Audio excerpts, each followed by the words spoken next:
What's up, fellow gamers? Phreak here. I'm a game designer on the Seven Rift team. We are the team largely responsible for the updates you see every couple of weeks. Here to talk about how patch 13.18 landed. Timing is slightly better than last week, or last time we did this video, which was on the Monday. So now there's 2 days before the patch comes out. I think going forward, maybe I'll try to do Saturday or something instead. Maybe Friday. Either way, we have long since locked patch 13.19. We're already working on 13.20.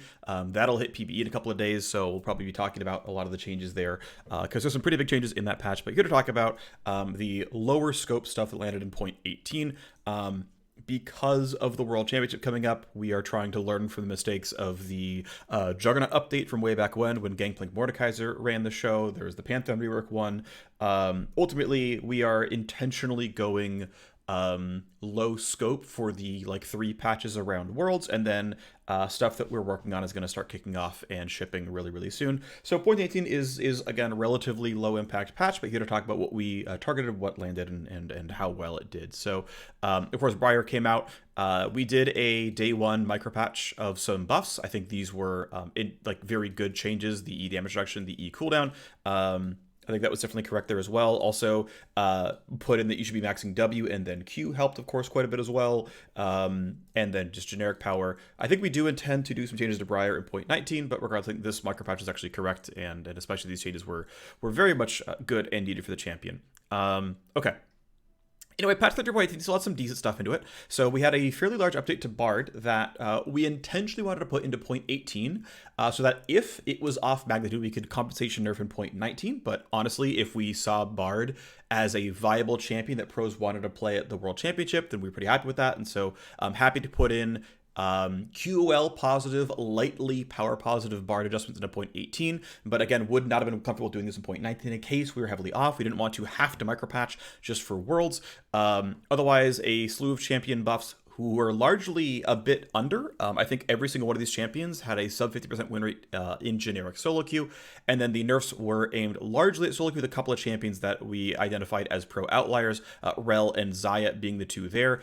We were holding some pro changes for 0.19 as well, just because either they weren't ready or we just wanted our time was prioritized differently. But yeah, we definitely have intentionally skewed toward Worlds in these patches, but going forward we intend to do fewer pro focus changes overall. But Worlds is such a big deal that so many people watch that even if you're not a pro player, you do care about watching Worlds, and so it actually serves you as a player to do some Worlds balance.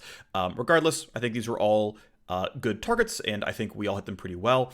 Some minor item updates. So Spear of Trojan, of course, was intentionally overpowered for a patch.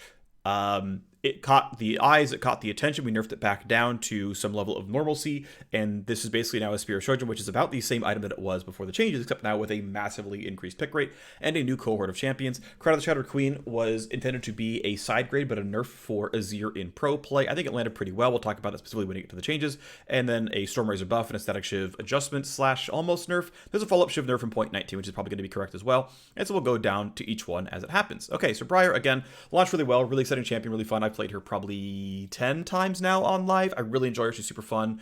I think she's a great champion overall, so really well done. August and the rest of the team that created Briar. I think she's super sick. So first thing up is Bard. So these changes, essentially we're meant to be very big QOL positive and make him really fun to play, or more fun to play, without being that much extra power. There's a compensation nerf here in W, which again is a strict nerf up until champion level 13. And then of course everything else is pretty much lightly power positive. I will say Bard feels a lot better to play in this shape. I've played him maybe around 4 games since the patch, and I've liked him quite a bit. And players do as well. His pick rate roughly doubled from these changes, and the actual power impact of the changes were very light. I just realized I actually meant to do more things before we got into the individual changes, so let me switch over to one other thing. I mentioned Loyalytics earlier on in the previous patch retro, and I still recommend it as a pretty good public stats website. One thing I want to point out, though, I think it's kind of interesting, is one interesting thing that obviously makes intuitive sense, but it's worth measuring, that when you look at player behavior stuff, and I just mean the behavior of players generically, and you say, okay, well, in 13.18 across all ranks of solo queue, There were, I think, like 11 million games played, right? 111 million champions analyzed, which means, of course, 10 champs per game. So, hey, 11 million games of solo queue so far to date in 13.18. And that's, again, across all ranks. What I wanted to kind of point out and give the numbers is we're going to go over to League of Graphs, which is also a pretty cool website. And I want to note that about 3.5% of players are Diamond Plus, right? So 3.2, 3.3 around there, but 3.70% of players are Diamond Master, GM, or Challenger. Right now, anyway. I think it will tend to slightly fill up over time as people put more games in. For example, I haven't played a lot of solo queue this patch. I've been playing like Flex and Normals. And so I'm still Emerald 1, even though I ended Diamond 2 in the previous patch. And considering I ended like top like 1.8% or 2.2%, something around there, I'm cleanly within Diamond again this split, as long as I retain the same relative skill level. The point is to say that this will inflate over time, but right now, Diamond is like 3.3% of players. Right? Diamond Plus is 3.3% of players, right? And so if we look at Lawlytics, and it says 111 million champions, and we look at Lawlytics Diamond Plus, and there's 6.8 million champions, which means there is about 6% of games are played in Diamond Plus, but only 3.5% of players are Diamond Plus. So unsurprisingly, the more skilled players tend to be more engaged players. Usually the engagement actually creates the skill. But worth noting that anytime you see a sort of generic measurement on, say, Lawlytics, where it's like, oh, here's the total win rate change of the champion, keep in mind that this is not really strictly measuring win rate by elo, because of course if we're doing all ranks, we are including high ranks as well as low ranks, but also it means that like if Diamond players play more than twice as much as other players, it means we're also functionally double counting those players. Those games still count, those games still matter, and I'm not trying to discount those players by any means, but it means that any given win rate measurement is going to innately double count or more high elo play, which I just think is kind of interesting. It's just kind of there. I think it's a totally reasonable measurement, but it also means that if you're like, if we're using all ranks as like our stand-in for low elo win rate, that's actually kind of fake because again, you're kind of overcounting in a way high elo. You're overcounting high elo players, you're not overcounting high elo games. But it's worth noting also, if any given champion has a pick rate by elo skew, it means you also have that going on. So all ranks is not a bad like overall picture of the game, but it's not a very good substitute for like what's like the low elo versus mid elo versus high low sort of win rate stuff, which innately we have in internal data. It's already split up by MMR so that you don't like have diamond games influence the win rate of silver games, of course. And there's also just not like a, sub emerald or sub platinum drop down here for Lawlytics. It's a random thing. I just kind of want to point out most of the fact that, again, Diamond Plus plays about twice as many games of League of Legends as the average player. And look, if you want to like try really hard to disentangle that because you really care about digging into the data, feel free to go do that. But just bring something up that I thought was kind of interesting. I just wanted to sort of, raise that as a consideration. Okay, moving forward, talk about Bard himself. Again, as I mentioned, the fact of the matter is, it's much harder with public data sites to disentangle win rate by MMR. Like even if you go to an individual champion page like Gwen here, and it's like, here's Gwen's win rate by elo. I mean, good luck actually seeing Curve with a relatively low pick rate champion. This is Gwen jungle, to be fair, so it's relatively low pick rate. If you go to like let's say Jhin, it's much easier. But even still, there's so much undulation here that it's really hard to say. Regardless.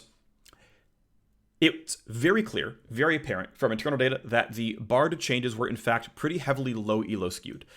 This ended up being around like 1.25% in our automated bracket for low elo, and then around like 0.7 I think for the mid-high bracket, and then in elite, just Bard is too unpopular of a champion, right? 3% pick rate to have any reliable measurement of like Masters plus actual win rate, not counting for variance. And so it's very unmeasurable for champions who aren't named like Kaisa, where you can't really have a one patch elite MMR measurement. It's just not really possible.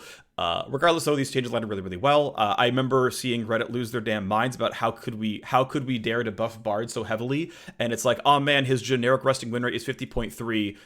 Evil Riot and their conniving making Bard more fun. Oh, and by the way, his pick rate massively increased, right? Like that is a huge pick rate increase for by comparison, right? Like Gwen top gained nothing by comparison, gained the exact same amount of generic win rate, because turns out Bard's changes were really, really exciting, and Gwen, we're just gonna give you some strict power, that's fine.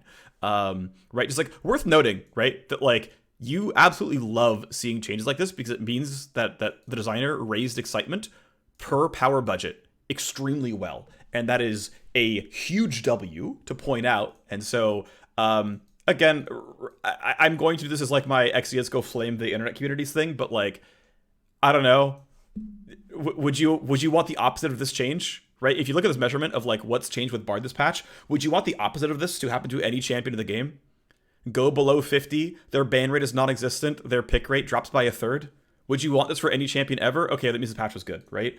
And obviously, like, we'll get things wrong sometimes, right? But like, Reddit is pretty much permanently alarmist on any change ever, and I would say we hit more often than we miss.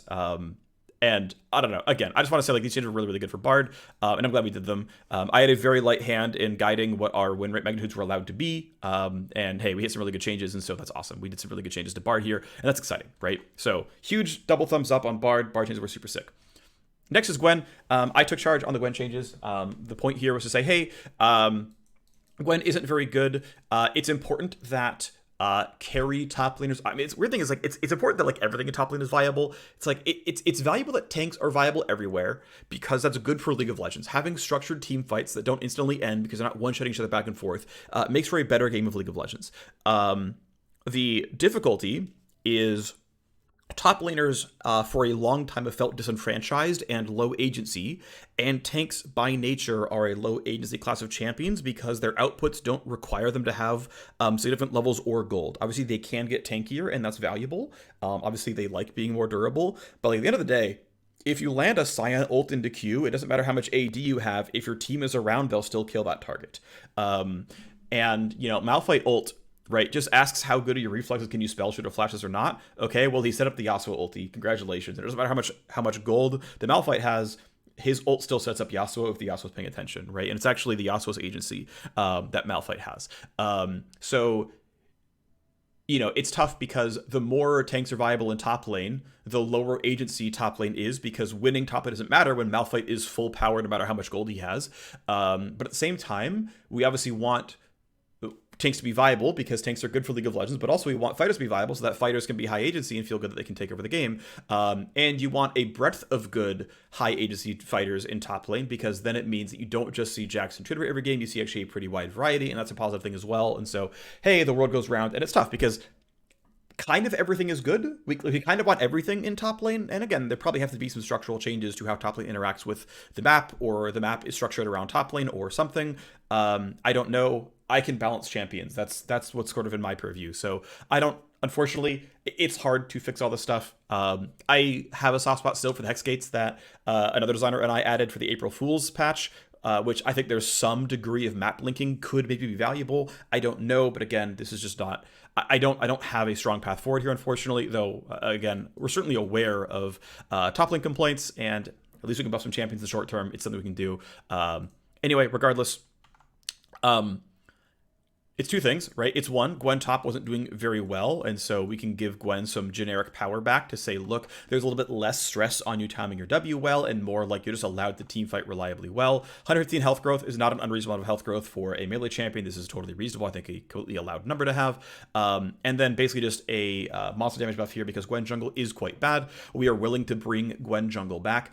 So much like the thing I just went on about top lane champions, where like you want tanks to be viable, but you also want to give them agency.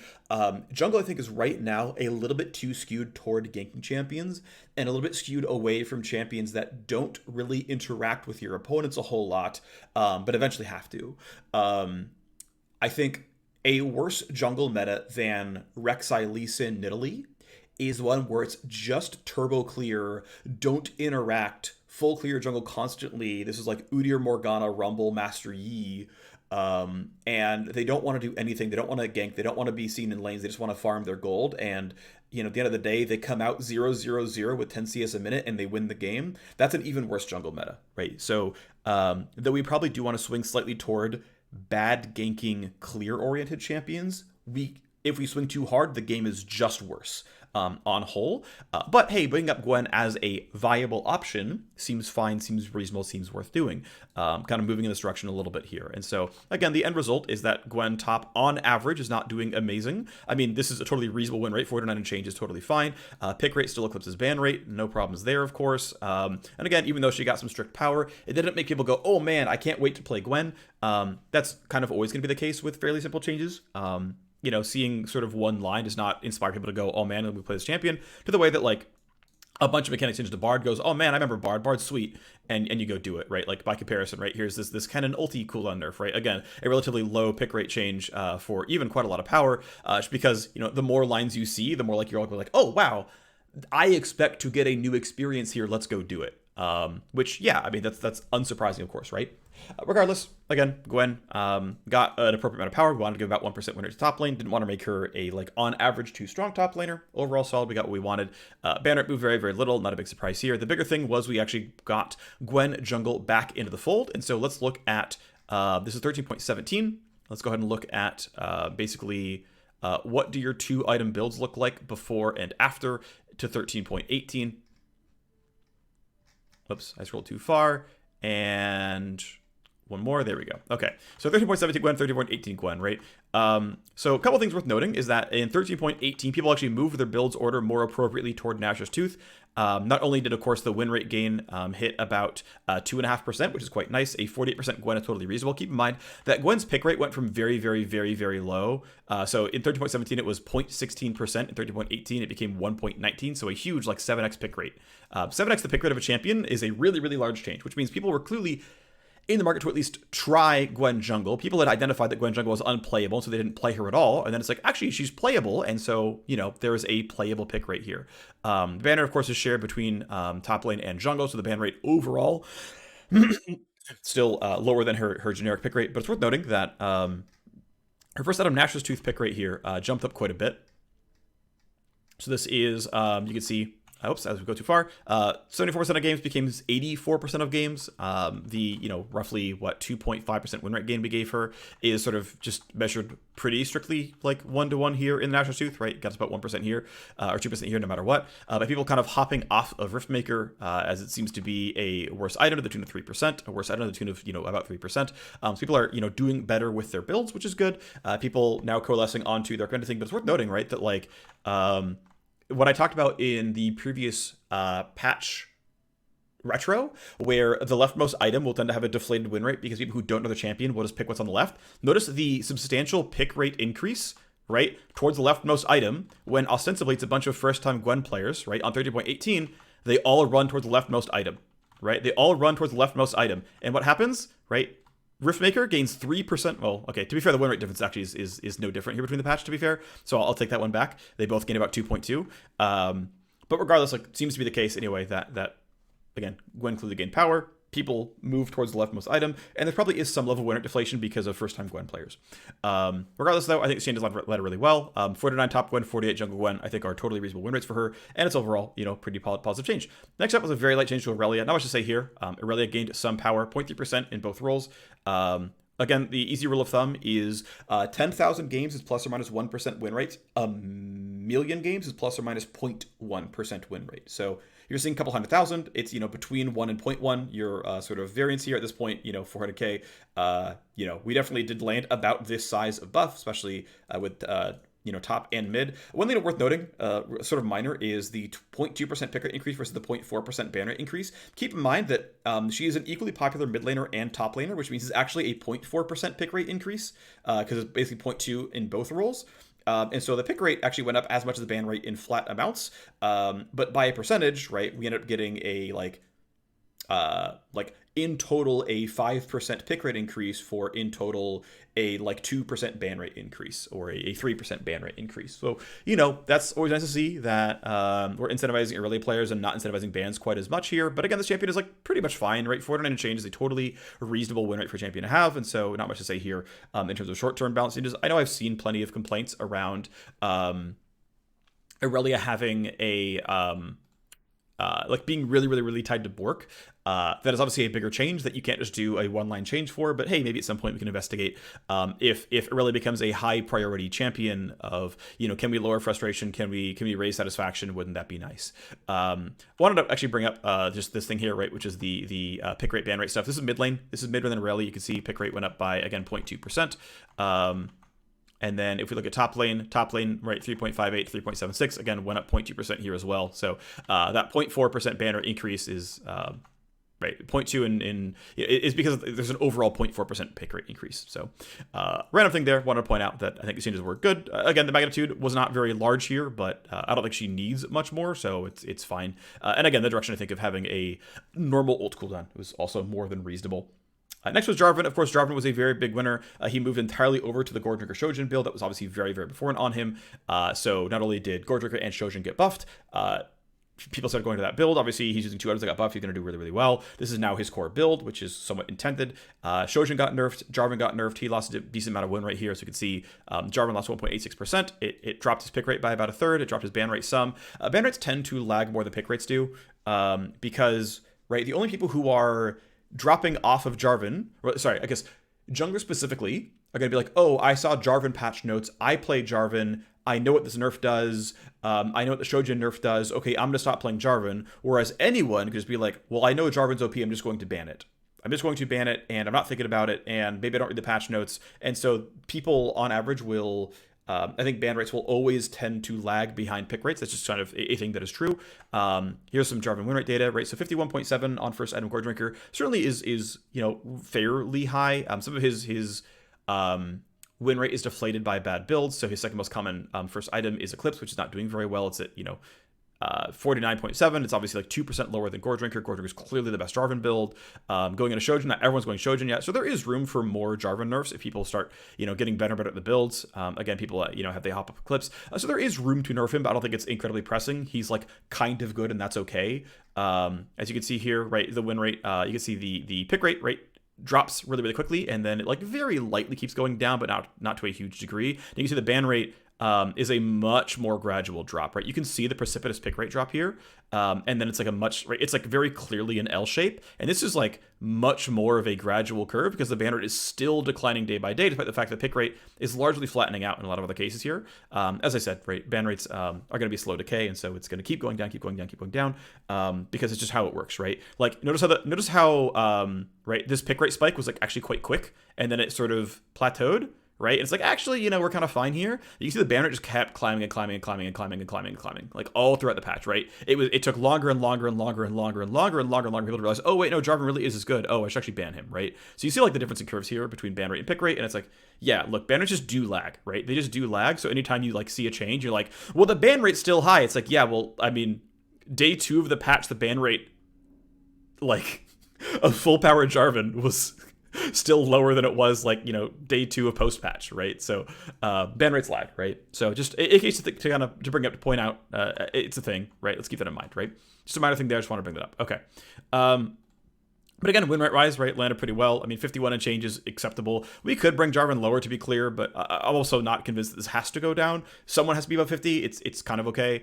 Regardless, we can move forward. Next thing was Kassadin. I wanted to kind of bring up really quickly what actually happened here. We should move this over. We'll talk about this later.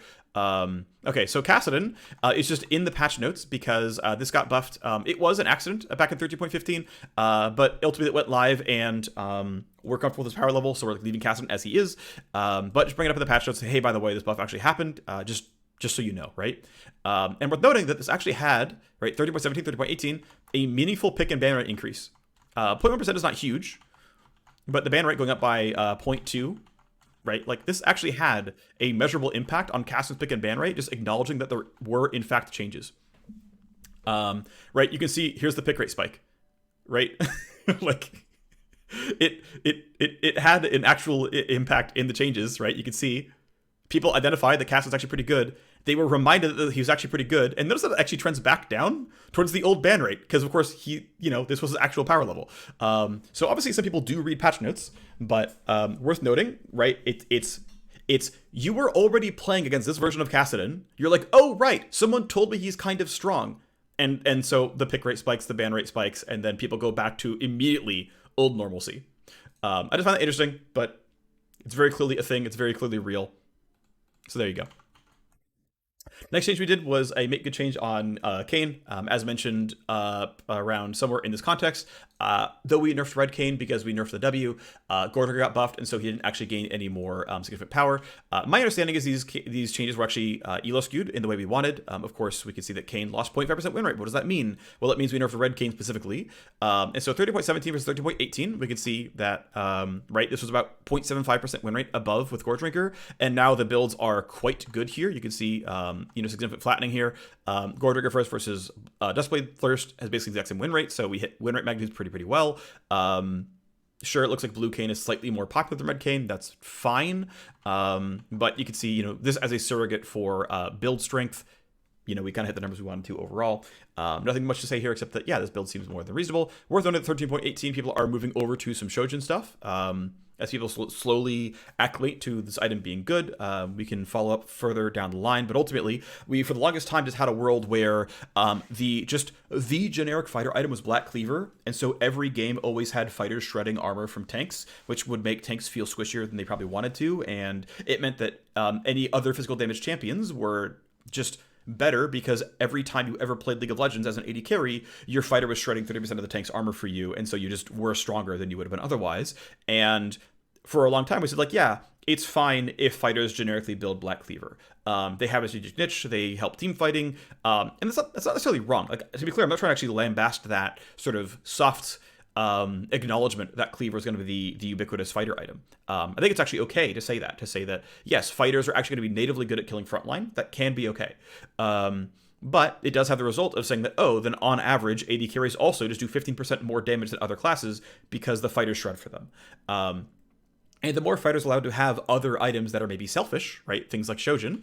And this is just players realizing. Like 30.17 was full power Shojin. Here it is at 4% pick rate. 30.18 people just realize, and it doubles, even though it got nerfed this patch. And it's like, actually, Shojin is a pretty good build, and it's the second most common fighter behind Black Cleaver at only half the pick rate. So like this is probably going to keep happening. And of course, again, I mentioned this in the previous patch retro, but any non-leftmost item is going to always have a inflated win rate because people who are new to the champion or bad at a champion just go use rec items. People who know their champion actually search the shop, and so there's going to be some win rate inflation here. But great, if more fighters are saying, actually, I want to build selfishly and be a big carry and cast more spells, I think Shojin is a completely appropriately shaped item for them. And it also means that we get this, very subtle AD carry nerf that doesn't really make AD carries feel worse, which is good. But does allow them to have to rely on themselves a little bit more.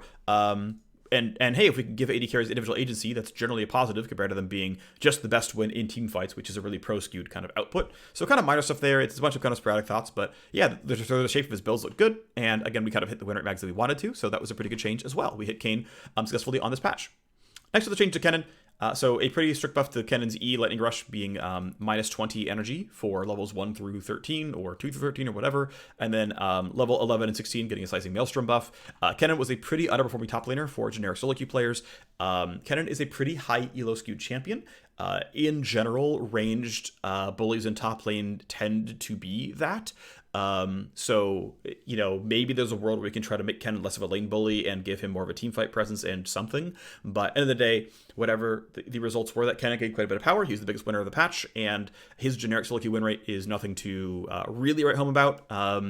At some point, can we try to find some unskew changes to Kennen, maybe, or make his overall kit shape better? Yeah, possibly so, but nothing immediately pressing. Once again, managed to actually garner more pick rate than banners, is kind of nice. I want to point out that some of these ban rate metrics are going to be kind of fake because Briar showed up, and Briar is was a big, just a big pick rate siphon for junglers, but also a really, really big ban rate siphon because Briar just, people just always ban new champions quite a lot.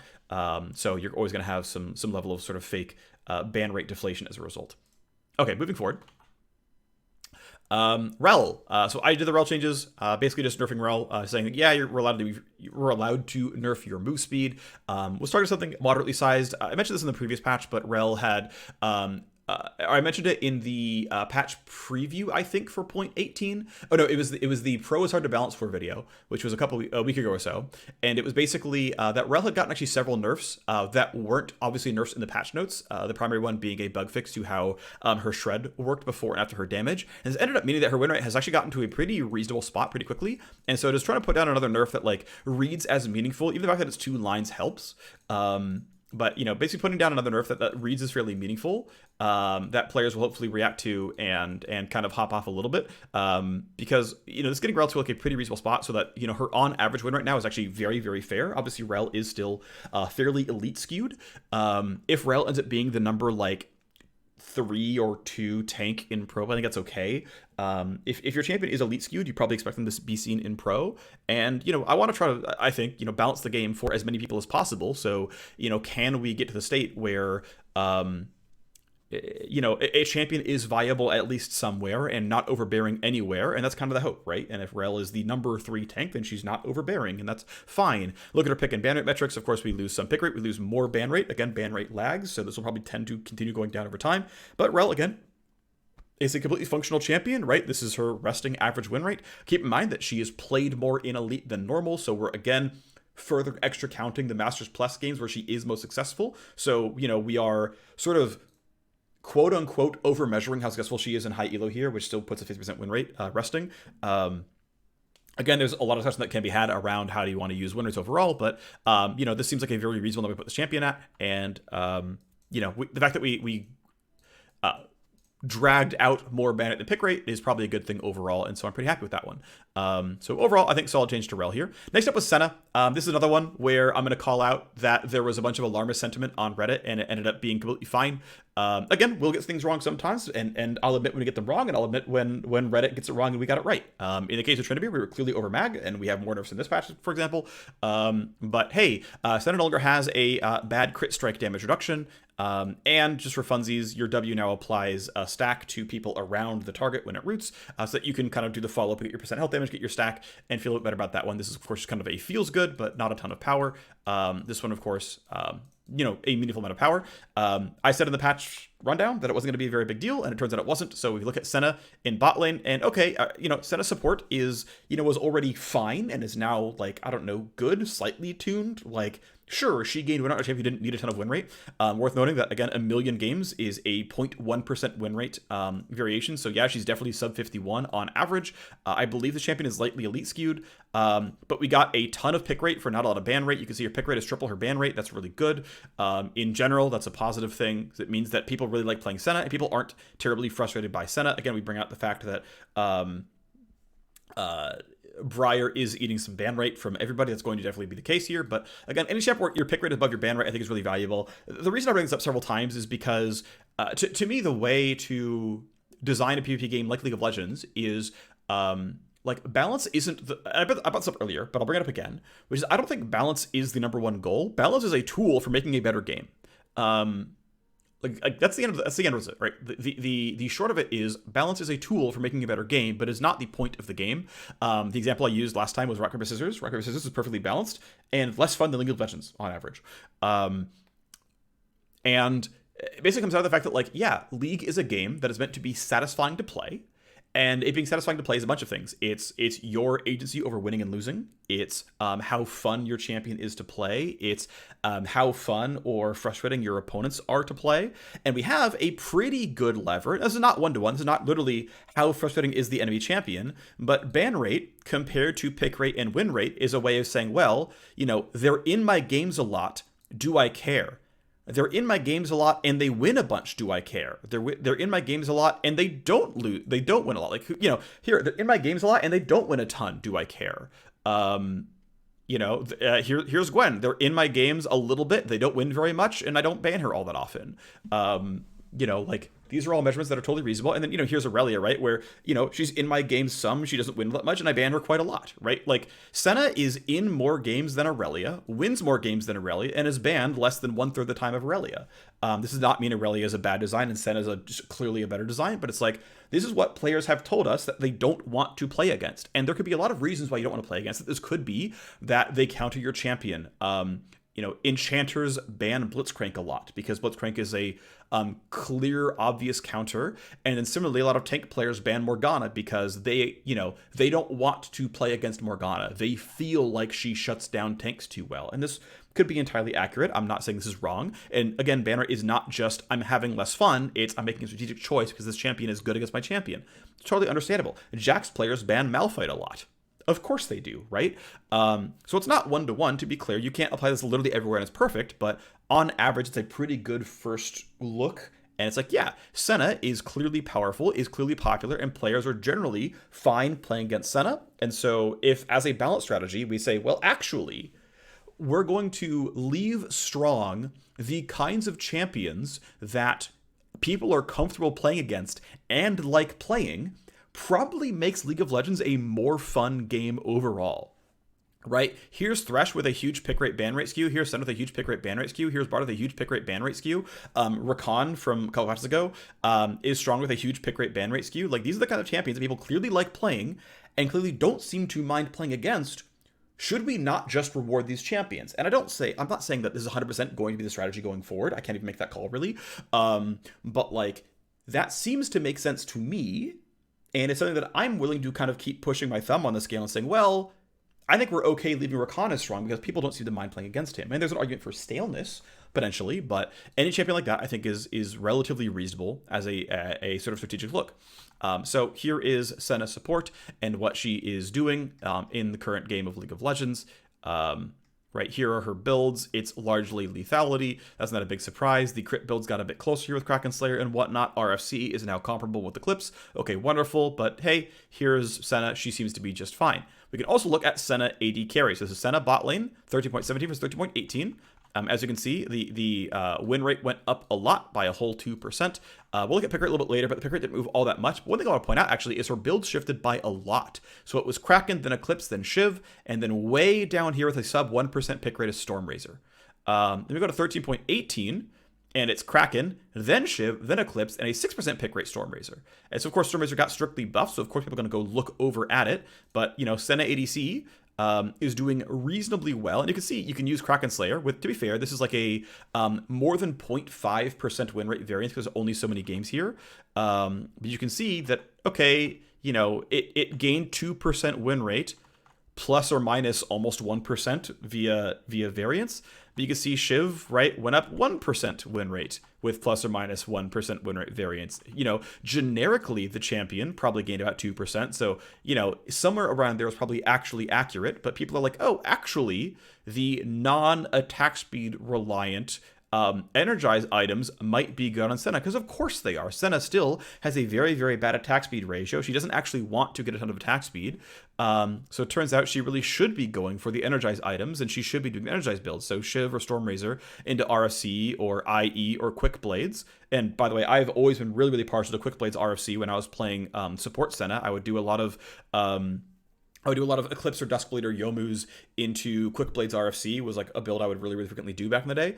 And now it's like, actually, if you're going to play farming Senna, maybe it's Stormrazor or Shiv. And of course, Shiv makes sense because Senna's wave clear is pretty bad. The Q isn't good enough, but Shiv plus Shiv plus Q gets you pretty close. Stormrazor just like really, really lines up because now you can Stormrazor auto and to, keep in range. Then your second auto pulls the soul and gives you move speed again. And you can like really, really stay out of range. And also, again, you don't need attack speed as a stat. So, why bother getting more?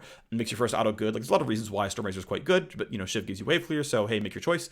But yeah, very clearly there's some pretty strong dark tech here for Senna. I remember seeing like day 2 Twitter reactions of like, Phreak, you guys buff Senna, but like she's still bad. And it's like, well, maybe try building her correctly because Kraken Slayer was clearly always wrong in this champion.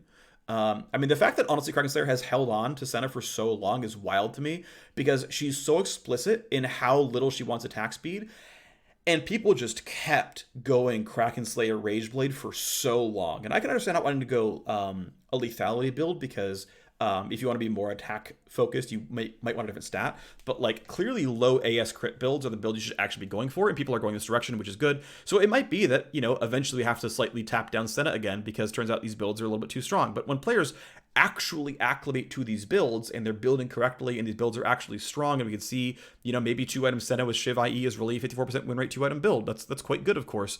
Then okay, we can make changes, but hey, at the end of the day, players need to make their changes. They need to react to how the champion actually is. And again, this is the kind of thing where, because Shiv and especially Stormrazor was not really a leftmost purchase, you have a generic automatic win rate inflation. People are coming over. Some of them are thinking critically about Shiv, some of them aren't. And so as time goes on, if Shiv becomes the leftmost item and is still 52 on AD carry Senna, then okay, right? We might have to act relatively soon, but regardless, I do think we should see Senna at Worlds. I think Senna is very, very good. I've been a big Senna Neela fan for a really, really long time. I've actually had other people talk to me about Senna Neela, so there's a chance we might even see it at Worlds, but I think this build is very good. I think that pairing is really good. Neela, by the way, as the farmer, Senna as the hard support, but yeah, I think this champion is going places, quite likely. Okay. Thresh, another one where we had alarmist Reddit comments. Again, just there was so much here, it was wild. I'm just gonna keep calling them out when it's just too much. So the alarmist Reddit comments were like, I can't believe Riot's buffing Thresh. He doesn't need it. Why would they even do this? Of course, XD, it's Worlds meta, but Thresh again is a champion that people really, really like playing and really don't mind when he's strong. Like, this guy gained a decent amount of win rate. Oh no, he's 50.25. Oh no, what a broken champion. He is slightly strong on average. Whatever will we do? He gains a bit more pick rate off of just like, hey, he's in the patch, let's maybe try him. The ban rate grows by much, much less than the pick rate grows, so the delta to the two further grows here, and it's like, oh man, yeah, Thresh is really fun. League is more fun when you play Thresh. That's just kind of true. Enjoy yourselves, realistically, right? Like, this is fine. Obviously, again, Thresh very, very popular. Senate Million Games also very, very popular. Like, these are just sweet champions people like playing. Great, right? Let's make sure that fun champs are fun and are rewarding and feel good. I think that's a really positive thing. We should make every champ feel good. I mean, here's Bard with a substantially lower pick rate than Thresh and got like even better feels changes. That's great. Congratulations. That's huge, right? These are good things for the game, right? We should make champions feel good. We should make them feel fun, and so we do. That's wonderful stuff. So yeah, Thresh is fine. Tryndamere, though, is the one that we really did screw up on. The attack range change was a lot of power. So we went for some relatively large changes on Tryndamere here. They still weren't actually huge. So as a comparison point, we did changes to Quinn and Akshan back in 13.17. In Akshan's case, he gained by level 18 about 300 gold worth of combined health and armor, and lost about 300 gold worth of attack damage. And most of the spells have total AD ratios, so they actually affected his spell damage a little bit. And in the Quinn case, she gained about 300 gold worth of health growth by level 18, and lost 0 to 20 damage off of her Q and 0 to 20 damage off of her E. So in both of those cases, these champions gained about 0.5% win rate. So even though Akshan treaded water in terms of gold stat efficiency, like just his baseline stats, just like 1-to-1, just the same number, basically, in terms of gold efficiency, he gained power via getting durability instead of damage. And in Quinn's case, similar thing. She gained overall win rate power by gaining durability and lost some damage. Okay, fine. I think they actually needed it. I think it was the right change for the champion, but obviously we missed on magnitude. Okay, fine, whatever. Next thing was saying, okay, well, Tryndamere, we wanted to nerf him a meaningful amount, right? We wanted to nerf him like a solid, I think, 1.5% win rate or so. And what we hit was, okay, 7 health growth, which is like the exact buff that Quinn got, and 2 base AD. And we know pretty reliably 3 base AD is about 1% win rate for any like obvious auto attacker. In the way that we know 30 base health is about 1% win rate for just any champion generically. And like if you go back and look at 13.17 with Samira, it was exactly 1% win rate for 30 base health. So this, right, if we use, historic data for health growth, this is about 1% win rate, and this is about, 2/3 of 1% win rate, if we look at generic base AD. Now, the unfortunate thing is Tryndamere cares about both of these stats less than other champions do, because Tryndamere gets a bunch of extra free AD from his Q, and his health doesn't matter because of his R. And so both of these end up being really, really under mag, unfortunately, and Trynd only lost 0.75% win rate. And we probably could go a bit further here, to be clear. But this is a reasonable state for Tryndamere to be in the short term. I think doing a third change in a row isn't terribly necessary. We did look at this data and say, okay, Trynd is under 51 now. We were slightly under mag on the patch. We wanted more like 1.5, but we didn't quite get it. But ultimately, going under 51 is fine. I think we're willing to let Tryndamere sit here for a little while. And I want to point something out as well, which is that, like, again, this is going back to the pick rate, ban rate thing. Even though Tryndamere has gained quite a bit of power from getting a lot of attack range, and attack range obviously is functionally damage because if you're in range, you can deal damage more often. But the point I want to bring up is, both the gameplay experience of playing as and the gameplay experience playing against still shifts when he has 6 less attack damage, and you can more easily force him into the ultimate, even if his autos are more reliable, because it means that his stat checkiness just is lower. If his ult is down, and again, it's not always down, but it's like, if his ult is down, he does 6 less damage per auto, and actually more like, 10 less damage per auto because of crits. And, just like, there is slightly better gameplay here, even if he does win more games than average. And again, this is like, I'm saying directionally what's going on, even though the magnitude of this is not massive by any means. I'm not saying like, we have made Tryndamere have sick gameplay. I'm saying the direction we are moving is better gameplay, and that is a good thing. And so I'm going to basically use a comparison of Tryndamere to Kai'Sa. So Tryndamere in current patch 13.18, the only thing this champion does is deal damage. He has no other meaningful outputs. Like, technically, he has a slow via his W, but like the only thing this champion actually does is deal damage, right? And he is moderately popular. This is a decent pick rate, and his ban rate is, somewhat higher than his pick rate, but not absurdly so. We can see the ban rate is actually still decaying here, so it's going to keep going down. Pick rate is decaying, I think, less quickly than the ban rate is. So he spiked up here, right? Bam, pick rate spiked. You can see the win rate. I mean, you can try to measure it. Obviously, win rate is higher than it was before, right? If you look at like silver, gold, and plat, there's actually a lot more games. You can see the win rate, it, of course, has moved up. The pick rate has, of course, moved up quite a lot as well. The ban rate has moved up, but is decaying back down because he's not quite as OP as people think. But anyway, the sort of the point I'm going for, I guess, to try to illustrate the point is like, okay, the champion does have more ban rate than pick rate, but like this is not a really, really unhealthy set of numbers. I think by comparison, like if we look at Jax, I think Jax is a very similar shape here. So Jax 30.18 versus Tryndamere 13.18, like these are the same numbers, right? Now Tryndamere wins more games, right? So that's relevant, right? But like, in terms of ban rate by pick rate and ban rate by win rate, Tryndamere appears to be a less frustrating champion than Jax. If you look at like, 13, right before the changes even happened, right, which is like 13, we'll just go like really farther back, 13.15, and it's like, he still had the same ban rate as pick rate despite being a bad champion. Like, Tryndamere objectively loses way more games than he wins and still had a ban rate tying his pick rate. Now he's finally a, like, pretty good champion. So, of course, you're going to inflate ban rate via all this.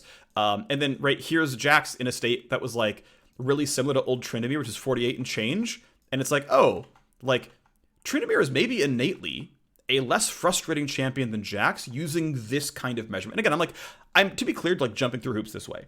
I'm using ban rate as a measurement of frustration, the kind of things that people are willing to play against or not play against. But like, I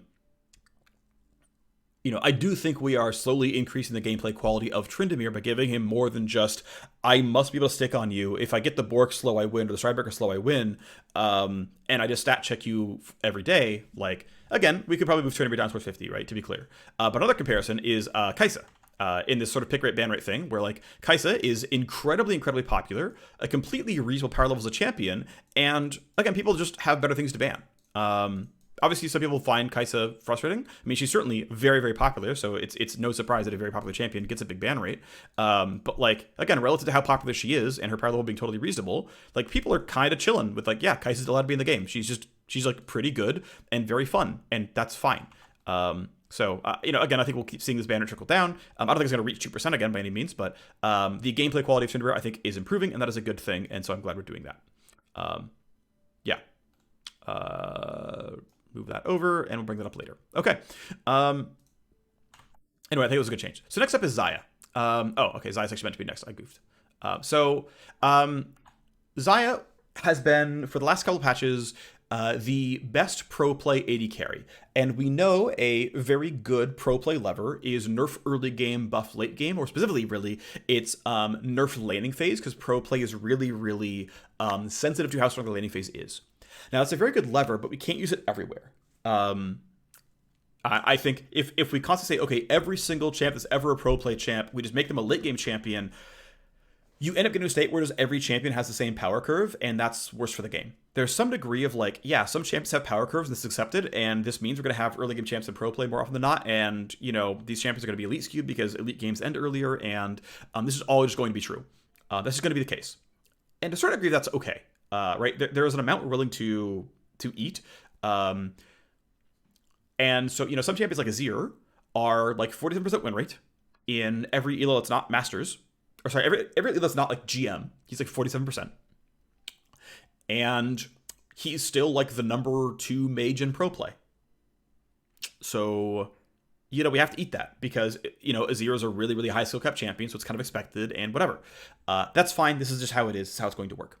You know, pro play plays really, really low econ on the junglers, so champions like Maokai and Sejuani, who don't need gold to succeed, you know, of course, right? Here they are, being successful without any gold income. Of course. I don't think Xayah has to be an Azir or a Maokai case where, you know, there's like, you know, unique pro only problems here. Also, because of how good Xayah's ulti is at surviving team fights, saying, actually, no, Xayah, your laning phase is actually kind of weak because you are so hard to counter late game. You need to have a weakness somewhere. Like, that makes sense for Xayah. If Vayne was a pro play problem right now, she already has incredibly low base health. We probably couldn't further lower her laning phase. Now, of course, we're not in that state right now, but it's like, that's worth noting. Anyway, I don't want to get too far to the weeds there, but it's like worth noting that, yeah, generically, where we over measure high elo games, Xayah lost 0.43% win rate by losing some base health, getting it back as health growth, and losing some cooldown on her blade colors, champion levels 2 through 8. And then it, of course, breaks even at 9, where it's back to 9 seconds. So I wanted to measure the win rate of Diamond plus Xayah before and after the patch, and notice that Diamond plus Xayah lost a full 1%, but her generic win rate loss was only 0.4%. So these changes were, in fact, unsurprisingly, high elo skewed. And so, you know, she goes down to being, I guess, 1% under in Diamond, when before she was 52 versus 50.3, right? She was basically, and obviously if you're above Diamond, if you're like Masters Plus, we probably would have seen it look even better. She's popular enough to probably have the sample. Yeah. You know, relatively close here, but like, you know, Xayah, despite having a win rate that looked sub, 49 or, sub 50, sub 49.5, actually wasn't that in highly skilled play. And with the changes here, it kind of flattens out and says, nah, she's actually kind of 49 anywhere. And actually low elo as well. This actually probably wouldn't have been almost any change at all. If we look at, let's say, Silver Xayah, right? 1% under, right? 49.9 versus 48.9. And here she is still at, right, 48.94 in 13-17. And generically 48.9, right? So it's like, yeah, it turns out this champion is, relatively flat. So this is exactly the fairest 1-to-1, but yeah, right. Somewhat flattening out Xayah's win rate by Master Curve, which seems more than fair. And again, 49 for a champion with a very, very sharp anti-counterplay button seems more than reasonable, and so that seems fine overall. Then we had systems update to various items. So Crown of the Shattered Queen, we dropped Poise and gave it 15 flat AP, and then reshaped Safeguard from 75% DR for 1.5 to 4% DR for 2.5. This basically says, hey, it doesn't feel so bad to get someone to like smite your shield off and then you don't have a mythic. But also it means that if you're going to play really slow game, you don't get a bunch of free ability power to like wave clear with, and then you also don't have such incredibly sharp bursts. And so I think like the overall shape of this item is much stronger now and is overall just like better for League of Legends. And so we're going to use Taliyah as our example case here. So I want to, again, point out 2 sample size here, right? So 30.17, Taliyah jungle, only had 6,000 games on Crown, but it looks like Crown, Taliyah, very strong. Keep in mind what I said earlier about if it's not on your rec page, you're going to see an inflated win rate because only people who actually play this champion are going to look through the shop for this. But you can see it got much more popular. It's picking up in popularity. Some of this might have been the Crown changes, some of this might just be people are realizing that Crown Taliyah is good. But across 30.18, you can see now it's our 3rd most popular item. We might start seeing it in the recommended item shop now, and it might see some win rate deflation. But again, 6,400 games to 7,900 games. The win rate delta being 0.3%. This is within variance. There is no measurable, statistically significant win rate change to Crown on Taliyah jungle. We look at Taliyah mid. It was a 5% pick rate. It became a 6% pick rate, 50.98, 50.37, 10,000 games each, plus minus 1% win rate. Again, no statistical significant difference in the win rate of the item. Even Bloons Tempest had no direct changes at all. 50.97 became 51.21, 100,000 games. Again, no real statistical significance here in the win rate change of this item. This is just what you expect to see in variance here, so there's not much we can say about this one. Next was Spear of Shojin. We kind of expect this item to require nerfs. It was tough to measure win rate because people were only ever buying Shojin in situations where they were giga snowballing the game. And so it's like, well, we can't actually really measure the total power of this item. It's really hard to say. So let's just make it good. Let's turn some heads. Let's have players understand this item is good. Let them put it into their vocabulary of items, and then we'll go from there. And so the end result, as we go to League of Items, is on this patch, what we see is that Spear of Shojin is now a very real item in League of Legends. We've nerfed it back then. I want to point out, by the way, the sum total changes of Shojin now are it lost a longsword and gained a ruby crystal. So it's 50 gold more, sure, but it's basically the same item. Minus longsword plus ruby crystal is basically treading water. There's basically no change here. It's negligible if there is a change. It is better at item 2. It is roughly equal at item 3. It is worse at item 4. The vast majority of players who buy it who aren't Hecarim, and we're balancing Hecarim around Shojin at this point, so that the vast majority of non-Hecarim users are buying at item 2, where it is slightly stronger. It is very, very slightly stronger to neutral at item 3. This actually depends on Conqueror stacks. And then it is worse at item 4.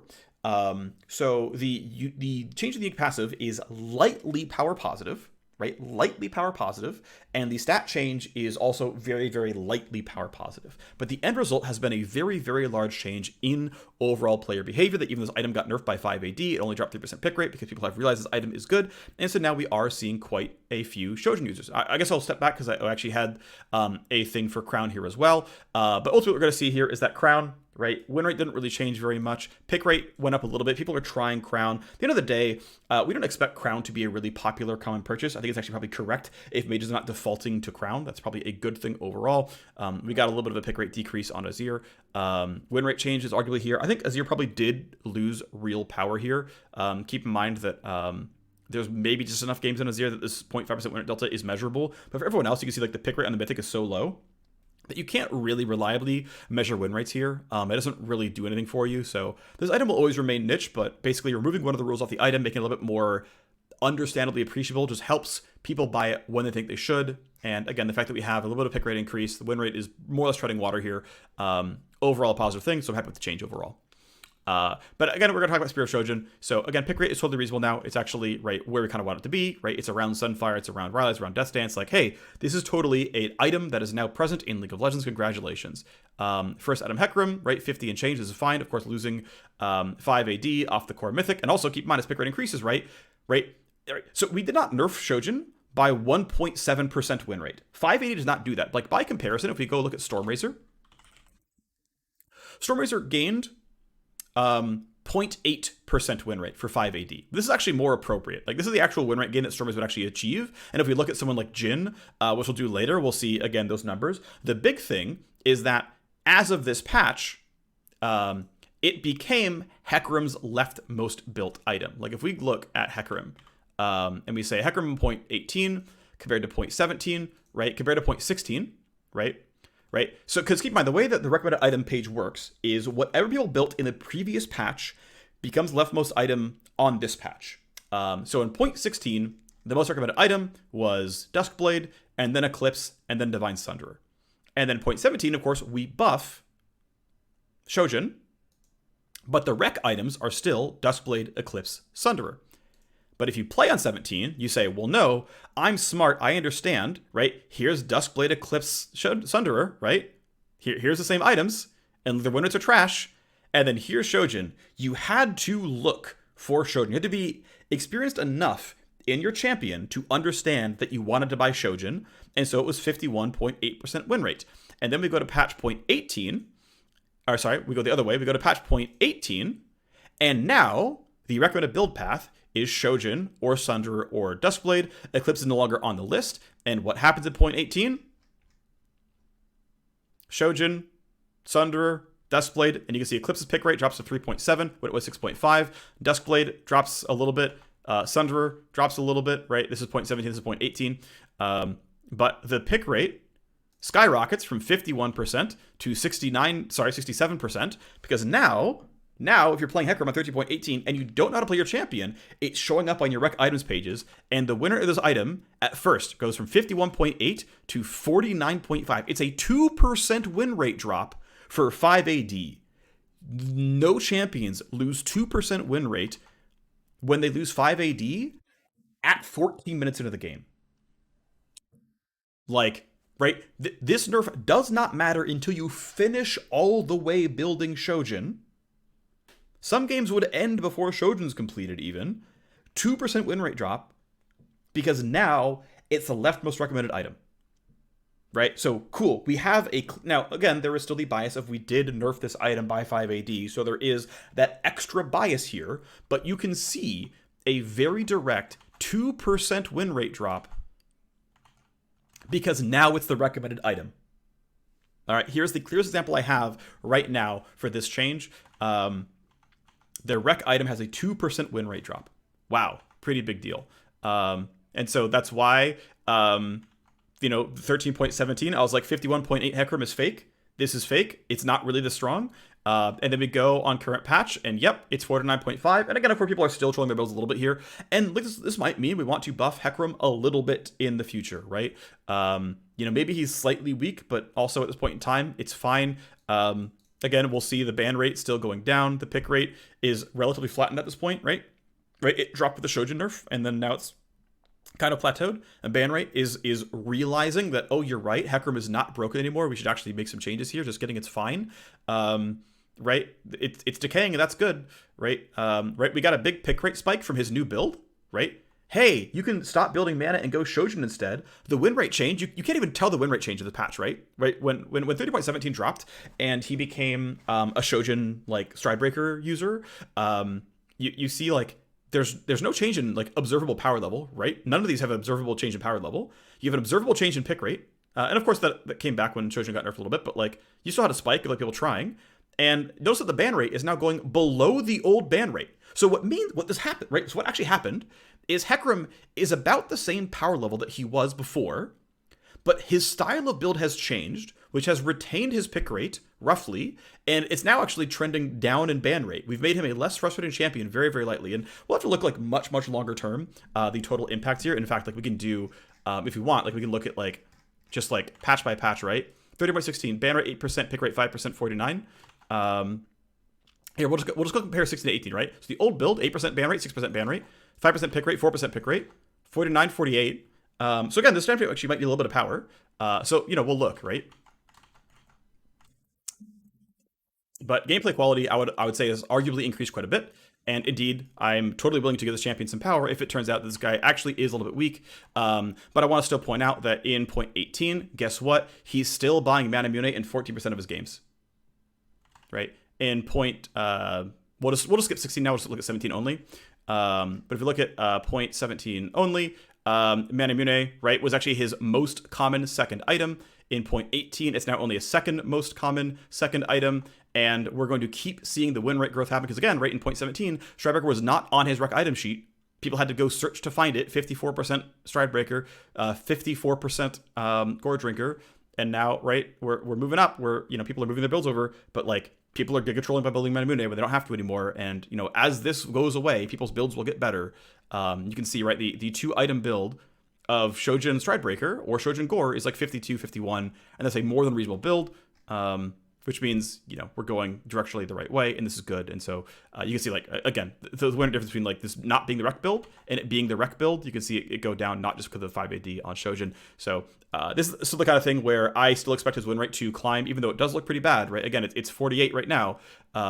A large number of players are buying a really, really, really, really, really bad item and should not build Mana Mune, right? Like, the fact that you build early tier is a 46% win rate play means you are really griefing, right? And more than a quarter of Hecarim players on this patch are still building early tier, and it's clearly very, very wrong, right? So a quarter of Hecarim players are nerfing their win rate by 2 to 4%. Yeah, right. This win rate is a little bit fake up here. So just want to bring that up, right?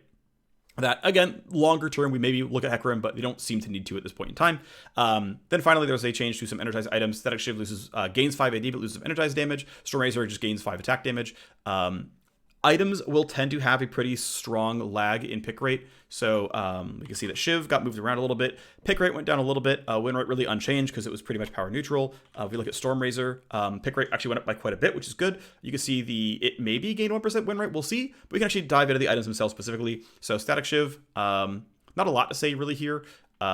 Some of the core users went down a little bit here. Not much to say though. There's not really a lot to dive into with Shiv here. But with Stormrazor, you actually have a little bit here. So you can see it's back to being the #1 thing on Jhin. Caitlyn is now back on this item. It starts feeling better on her. Aphelios is now trying this as well. I've been seeing Stormrazor Twitch a bunch now in solo queue. What's weird is like this picker hasn't changed at all, but I ran into 2 Stormrazor Twitches over this weekend, which surprised me because like this item is just like not popular on him, generically. But I ran into it twice, which I found really weird.